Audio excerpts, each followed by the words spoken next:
රාම්පුර් කියන ගමක මොහේරි කියන එක්කෙනෙක් හිටියා. එයා හරිම කම්මැලි දුප්පත් කෙනෙක්. ඒ විතරක් නෙවෙයි සමහර වෙලාවට එයා මෙහෙමත් හිතනවා. අනේ දෙවියනේ මම වැඩ කරන්නේ නැතුව මට හැම දෙයක්ම ලැබෙනවා වගේ කරන්න.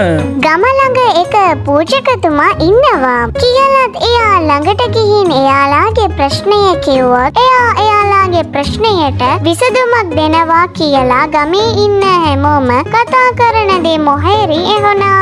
හා මමත් මගේ ප්‍රශ්නය පූජකතුමා ළඟට ගිහින් කියන්නම්. එතකොට එයා මගේ හැම ප්‍රශ්නයකට විසඳුමක් දෙනවා. එක දවසක් මොහේරි පූජකතුමාව බලන්න පූජකතුමා ඉන්න තැනකට ගියා. එහි ගිහින් පූජකතුමාට මෙසේ කිව්වා. පූජකතුමා අයිබෝවන් මං ළඟ ඒක දුකක් තියෙනවා. ඒකට විසඳුමක් දෙන්න කියලා තමයි මම ඔයාව හොයලා එවිත් තියෙන්නේ. හොඳයි පුතේ කියන්න ඔයාගේ දුක මොකක්ද කියලා. පූජකතුමා මම ගොඩක් දුප්පත් කෙනෙක්. ඒ නිසා මගේ හිතන්නේ වැරදි වැඩ කරන්න කියලා නිකන් හිතනවා.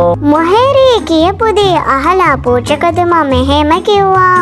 මං ළඟ ඔයාගේ ප්‍රශ්නයට විසඳුමක් තියෙනවා. ඒ විසඳුමක් කුමක්ද පූජකතුමා? මොහේරිට ඒක මායාජාල මුට්ටියක් පෙන්නලා එයා මෙහෙම කිව්වා. පුතේ මේක මගේ මායාජාල මුට්ටියක්. මේ මුට්ටිය හදන්න මං ළඟ එක උපක්‍රමයක් තියෙනවා. ඒකෙන් මම ගොඩක් මායාජාල මුට්ටියක් හදනවා. මේ මුට්ටිය නිසා ඔයාගේ ප්‍රශ්නය හැම දෙයක්ටම විසඳුමක් ලැබෙනවා. ඒ වගේම ඔයාගේ දුක හැම දෙයක්ම නැති වෙනවා. ඒ වගේම මේ මුට්ටිය හදන්න ගොඩක් කල් යනවා. මේක හදන ඒක ගොඩක් අමාරුයි. ඔයාට මේ මුට්ටිය හදන්න මං ළඟට එවිත් ඉගෙන ගන්න පුළුවන්ද?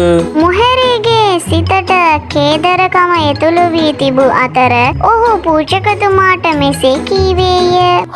හරි පූජකතුමා මම අනිවාර්යෙන්ම ඔයත් එක්ක එවිත් ඒ මුට්ටිය හදන්න ඉගෙන ගන්නම්. මොහේරි ටික දවසක් පූජකතුමා එක්ක මුට්ටිය හදාගන්නවා. ටික දවසක් යන මොහේරි මෙහෙම හිතාගන්න පටන් ගත්තා. කී දවසක් මෙහෙම මේ මුට්ටිය හදාගන්නේ. මේ මුට්ටිය හදාගන්නට වඩා මම ගිහින් ඒ මායාජාල මුට්ටිය හොරකම් කරලා යන එක තමයි හොඳයි. දිනක් මොහේරි මුට්ටිය සොරකම් කිරීමට තීරණය කළේය.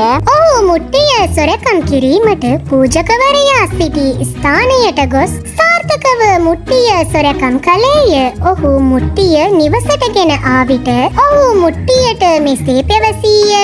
දැන් මම මේ මුට්ටියෙන් මගේ ආසාව ඔක්කොම ඉටු කරනවා. ඊට පස්සේ මොහේරි ඒ මුට්ටියෙක් එයා ලොකු ගෙදරක් කාර් කියලා එයාගේ හැම ආසාවක්ම ඉටු කළා. ඒක විතරක් නෙවෙයි දැන් එයා සැනසීමෙන් ජීවත් වුණා. එයාට අවශ්‍ය හැම දෙයක්ම එයාට ඒ මුට්ටියෙන් ලැබුණා. ඒ වගේම එයාගේ කේදරකම දැන් වැඩි වුණා. දැන් මම සතුටින් කනවා බොනවා නිදා ගන්නවා. දැන් මට දුක මොකුත් නෑ. ඒ වගේම ප්‍රශ්න මොකුත් නෑ. දිනක් මොහේරි සුවේසේ නිදා සිටියේදී ඔහු හදිසියෙම අවදි වී එවිදීමට පටන් ගත් නමුත් ඔහුගේ පාදය පෙටලි ඔහු මුට්ටිය මතට වැටුණු අතර එය පහළට වැටුණු මුට්ටිය කැඩී ගියේය. ඒ මුට්ටිය කැඩුණු ගමන් එයාගේ ගෙදර ඒ වගේම එයා ආසාවෙන් ගත්තු කාර් ඒ වගේම හැම දෙයක්ම නැති වුණා. නේ ඒ මෙහෙම වුණේ මගේ හැම සතුටක්ම දැන් නැති වුණා. මම ආසාවෙන් ගත්තු හැම දෙයක්ම නැති වුණා. මම දැන් ඉක්මනට ගිහින් ඒ පූජකතුමාව හමු වෙන්න ඕනේ. එයාගෙන් මේ වගේම මායාජාල මුට්ටිය හදන්නේ කොහොමද කියලා ඉගෙන ගන්න ඕනේ.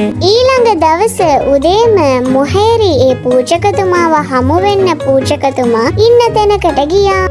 පූජකතුමා හිටියේ නැහැ. එයා එතනින් වෙන තැනකට ගියා. ඒ වෙලාවේ තමයි මොහේරිට එයාගේ විරුද්ධ තේරුණේ. අනේ මන්දා පූජකතුමා කිව්ව විදියට මේ මුට්ටිය හදන උපක්‍රමය මම ඉගෙන ගත්තා නම් අද මට තවත් මුට්ටියක් හදන්න තිබුණා. ඔහු කියපු දේ නොකර මම වැරද්දක් කළා. මොහැරිට තිබුණු කේදරකම නිසා එයා ඒ මායාජාල මුට්ටිය හොරකම් කළා. එයා එහෙම කරපු ලොකු වැරද්ද නිසා අද ආයෙත් දුප්පත් කෙනෙක් වුණා. මේ කතාවෙන් අපිට ඉගෙන ගන්න තියෙන පාඩම තමයි සමහර අය සාර්ථකත්වයට වැරදි මාර්ගයක් තෝරා ගන්නවා. ඔවුන් ලබා ගන්නා සාර්ථකත්වය ස්ථිරව නැහැ. ජීවිතයේ ස්ථිරවම සාර්ථක වීමට නම් ඔවුන් ඒ සඳහා වෙහස මහන්සි වී වැඩ කළ යුතුයි. ඒ විට පමණක් ඔවුන්ට තම ජීවිත